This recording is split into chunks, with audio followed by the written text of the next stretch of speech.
குருவே சரணம். குருவே, போன வாரம் நம்ம கிளாஸில் நீங்கள் பேசினது 1.5 மணி நேரம். ஃபஸ்ட்டு டைம் 10 டைம் வரைக்கும் எனக்கு அந்த அளவுக்கு புரிஞ்சும் புரியாத மாதிரி இருந்துச்சு.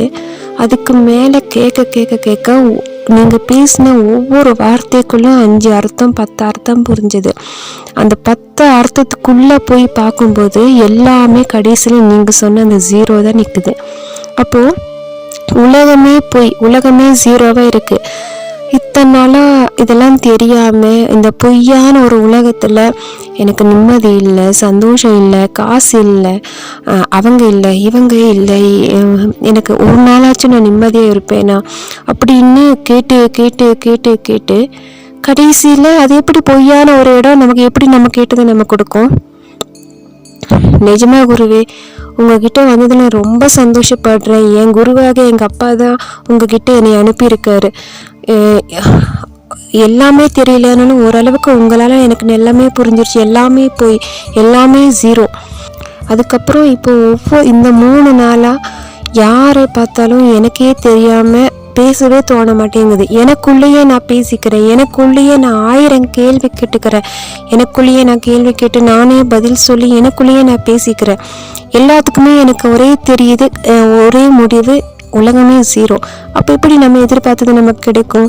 நீ ஏன் அப்படிலாம் பேசுகிற அப்படின்னு யாராச்சும் ஒருத்தங்க பேச ஆரம்பித்தா போதும், எனக்கு பாவம், அவங்கள பார்த்து எனக்கு பாவமாக தெரியுது. எனக்கே தெரியாமல் அவங்கள பார்த்து நான் அழுகிறேன். சத்தியமாக குருவே, உங்களுக்கு கோடான கோடி நன்றிகள்.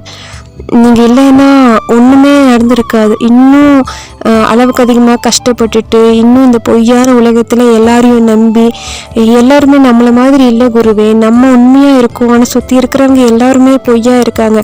பொய்யான உலகத்தில் எல்லாருமே பொய்யா தான் இருப்பாங்கன்னு சொல்லி இப்போது உங்ககிட்ட வந்ததுக்கப்புறம் தான் எனக்கு எல்லாமே புரிஞ்சுது குருவே.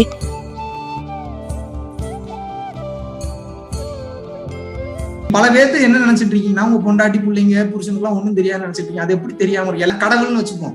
நீங்களே கடவுள்னு சொல்லிட்டேன். அப்ப அவங்களும் கடவுளா இருக்கிறப்போ அது அந்த கர்மாவை அனுபவிக்க போறதுக்கு நீங்க உங்க கர்மாவை அனுபவிக்க போறது. இதுல என்ன பெரிய ஈகோ? நீ பெரிய ஆள், நான் பெரிய ஆளுன்னு. ஒருத்தர் சப்போர்ட்டிவா இருந்துட்டு போங்க, ஹெல்ப்ஃபுல்லா இருந்துட்டு போங்க. உன் கர்மாக்கு நான் ஹெல்ப் பண்றேம்மா, என் கர்மாக்கு நீ ஹெல்ப் பண்ணுமா, அவ்வளவுதாம்மா வாழ்க்கை. நான் பெரிய ஆளு, என் கண்ட்ரோல்ல நீ இருக்கணும்னு நினைச்சாதான் பஞ்சாயத்து. எத்தனை பேருக்கு புரிஞ்சு? அன்பா இருந்து பாருங்க. சோத்துல விச வைக்கணும்னு நினைச்சாலும் வைக்க முடியாது. கை வரைக்கும் போவாங்க, வைக்க முடியாது. ரிவர்ஸ்ல வந்துடும். பக்கத்துல போவாங்க, சோத்துல விச வைக்க முடியாது. நீ எவ்வளவு பெரிய தப்பு பண்ணாலும் அன்பை மட்டும் காமிச்சு பழகி ஒண்ணுமே பண்ண முடியும். என்னடா தடுக்கும்? ஏன்? எது தடுக்குது? உள்ள இருக்கிற இறைத்தன்மை தடுக்கும். தொடவே கூடாது. இப்படி சம்பாதிக்கணும். Respect is to be earned, not to be requested. எத்தனை பேருக்கு புரிஞ்சு? வரணும், மரியாதை தானா வரணும். உங்க ஆக்டிவிட்டியை பார்த்து வரணும். எனக்கு மரியாதை கூட, அதை கூட, இது எது கேட்குறீங்க? அசிங்கமா இல்ல? கேட்டு வரதா மரியாதை? உங்க ஆக்டிவிட்டியை பார்த்து தானா உங்க மேல வரணும், அதான் மரியாதை. எத்தனை பேருக்கு புரிஞ்சு? அப்ப நான் எப்படி இருந்தா என் மேல மரியாதை வரும்? ஒரே டெக்னிக் தான். புடிச்சுக்கலாமா? நான் என்னதான் இப்ப இதுக்கப்புறம் என் வாழ்க்கையை சிறப்பா வாழணும்னு நினைக்கிறேன், நிம்மதியா வாழணும்னு நினைக்கிறேன், ஹாப்பியா இருக்கணும்னு நினைக்கிறேன். நான் என்ன பண்றது? ஒன்னே ஒண்ணு மட்டும் பண்ணுங்க, எல்லாமே கிளியர் ஆயிரும். இந்த விவேக் படத்துல வர ஒரே ஜோக் மாதிரி தான் இது. எனக்கு கை வலிக்குது, கால் வலிக்குது, தலை வலிக்குது, மூக்கு வலிக்குது, இந்த பிரச்சனை, இது எல்லாத்துக்கும் ஒரே மாத்திரையில சரியாகுமானா உனக்கு விஷ மாத்திரை தான்டா கொடுக்கணும் பாருல. அது ஆக்சுவலா காமெடி. ஆனா உண்மையாகவே உங்களோட மொத்த பிரச்சனைக்கு ஒரே மாத்திரை இருக்கு. இது விஷ மாத்திரை கிடையாது, இது அமிர்த மாத்திரை. இந்த அமிர்தத்தை எடுத்துட்டீங்கன்னா எல்லாமே கியூர் ஆயிடும். என்ன? இந்த வாழ்க்கை இதுக்கப்புறம் வழி இல்லாம வாழ்றதுக்கு ஒரு விழிப்புணர்வு தன்மைக்கு ஒரு ஞானம் வேணும். என்ன ஞானம்? நடக்கிறத பூரா கனவா பாருங்க. அவ்வளவுதான் மேட்ரு, அவ்வளவுதான் ரகசியம். இதெல்லாம் நீங்க நான் பேசுறதுனா விடிய விடிய பேசலாம், அவங்களை சுத்தி விடலாம், குழப்பி விடலாம். எனக்கு பேச தெரியும், பேச தெரியாதுலாம் கிடையாது. என்னோட நோக்கம் அது கிடையாது. சிம்பிளா புடிச்சுக்குங்க. கடவுள் காமெடி பண்றத ரொம்ப சீரியஸா பாத்துட்டு இருக்கீங்க. பஞ்சாயத்து இதனாலதான். அவர் சீன் எழுதிட்டாரு. என்ன சீன் எழுதியிருக்கிறாரு? இந்த சீன்ல போய் உன் மனைவிக்கு கட்டி பிடிச்சி நீ முத்தம் கொடுக்கணும்ன்றது சீன்ல எழுதியிருப்பாரு. நீங்க என்ன பண்றீங்க? மனைவியை கொலை பண்றதுக்கா போறீங்க. தான் பஞ்சாயத்து. அவர் என்ன சீன் எழுதியிருக்கிறாரோ சீன் எழுதுனதை நடிக்கிறது மட்டும்தான் உங்க வேலை. டயலாக் எழுதிட்டாரு, ஸ்கிரீன் பிளே எழுதிட்டாரு, கதை எழுதிட்டாரு, எல்லாமே பண்ணிட்டாரு. அவர் ஆக்ஷன் சொன்னா நீங்க என்ன பண்ணணும்? இப்ப எப்படி போய் முத்தம் கொடுக்கறது மட்டும் பாருங்க சார். முத்தம் கொடுக்கறது மட்டும் தான் வேலை. அங்க போய் நின்றுட்டு என்ன பண்ணலாம், வேற என்ன பண்ணலாம் திங்க் பண்ணிட்டு இருக்காரு. இதுதான் பஞ்சாயத்து. இந்த பக்குவம் எப்போ வரும்? பயிற்சி பண்ணாதான் வரும். யார் சொல்லி கொடுப்பா? உங்க மனசே சொல்லி கொடுக்கும். இத்தனை வருஷம் உங்களுக்கு யார் சொல்லி கொடுத்தா? இத்தனை வருஷம் ஒரு வாழ்க்கையை ஒண்ணு வாழ்ந்துட்டு இருக்கீங்க, யார் சொல்லி கொடுத்தது உங்களுக்கு இந்த வாழ்க்கைய? நீங்களா தானே கத்துக்கிட்டீங்க. என்ன தப்பு தப்பா கத்துக்கிட்டீங்க, அவ்வளவுதான். ஒண்ணு இல்ல, நீங்க விளைஞ்ச அரிசி தாங்க மேட்டர். நல்லா புரியுங்க, நல்ல விளைஞ்ச அரிசி தான். அங்கங்க கொஞ்சம் கல் இருக்கு, அந்த முறத்தை எடுத்து புடைச்சு கல்லெல்லாம் வெளியேற்றிட்டேன்னா சூப்பரான சமையலுக்கு உண்டான அரிசியா மாறிடுங்க. அவ்வளவுதான் கான்செப்ட். எத்தனை பேருக்கு புரிஞ்சு? அமைதிக்குள்ள போங்க, கசகசன்னு பேசிட்டு தெரியாதீங்க, வேஸ்ட் ஆஃப் டைம். என்ன பேசி என்ன பண்ண போறீங்க? எவனுடைய அறிவு பூர்த்தியாகி விடுமோ அவனுடைய பேச்சு குறைஞ்சிடும், அமைதிக்கு போயிடுவான். ஏன் பேசி ஒரு பிரோஜனம் இருந்து அவனுக்கு நல்லா தெரியும், என்ன பேசினாலும் நடக்கிறது தான் நடக்க போகுது. சரி, அப்ப இந்த ஞானம் வந்துருச்சு, அப்ப நான் என்னப்பா வர்றது பூரா அக்செப்ட் பண்ணிட்டா என் வாழ்க்கை எப்படி? பயப்படவே பயப்படாதீங்க. ஒரு சத்தியம் இன்னைக்கு நான் பண்ணி தரேன். இது என் சத்தியம் இல்ல, பல கோடி சித்தர்களோட சத்தியம். பல கோடி முன்னோர்கள் என் பின்னாடி இருக்கான்ற திமிருல தைரியத்துல இந்த சத்தியம் பண்ணி தரேன் நான். இதை நீ திமுறா கூட எடுத்துக்க, நான் ஒரு சத்தியம் பண்ணி தரேன். என்ன தெரியுமா? எந்த கேள்வியும் இறைவனை கேட்காதீங்க. பண்ண தப்புக்கு பூரா வீட்டுல ஒரு ரூம்ல தனியா உட்காந்து கதறி கண்ணீர் வரணும், மன்னிப்பு கேட்டுருங்க. முதல் வேலை மன்னிப்பு தான். நான் வரைக்கும் பண்ண தப்பு கண்ணீர் நல்லா வரணும். வரலனாலும் வாண்டடா கொண்டு வாங்க, முதல்ல கஷ்டப்பட்டு கொண்டு வாங்க, அப்புறம் இஷ்டப்பட்டு வந்துடும் ஒரு கட்டத்துக்கு மேல. மன்னிப்பு முதல்ல. செகண்ட் மேட்டர் என்ன? கடவுள் கிட்ட இது வேணும் அது வேணும் கண்டபடி கேட்காங்க. அந்த ஆளுக்கு தெரியாதா எதை கொடுக்கணுங்க? இந்த செகண்ட் வரைக்கும் உயிரோடு இருக்கீங்க, மத்தவன் பூரா அவுட் ஆகிட்டு இருக்கான் கொரோனால. வரிசையா போறேன், டப்பு டப்பு டப்பு டப்புன்னு அவுட் ஆகுறாங்க. இன்னும் உயிரோட தானே இருக்கும். அப்ப இன்னும் இங்க ஏதோ நமக்கு வேலை இருக்குன்னு தானே அர்த்தம். நல்லா புரிஞ்சுக்குங்க. இந்த ஞான புரியல் வந்துச்சுன்னா பேச்சு குறைஞ்சிடும். பேச்சு குறையும் போது அப்சர்வேஷனுக்கு போயிருவீங்க. அப்சர்வேஷன் போகும்போது என்ன ஆகும்?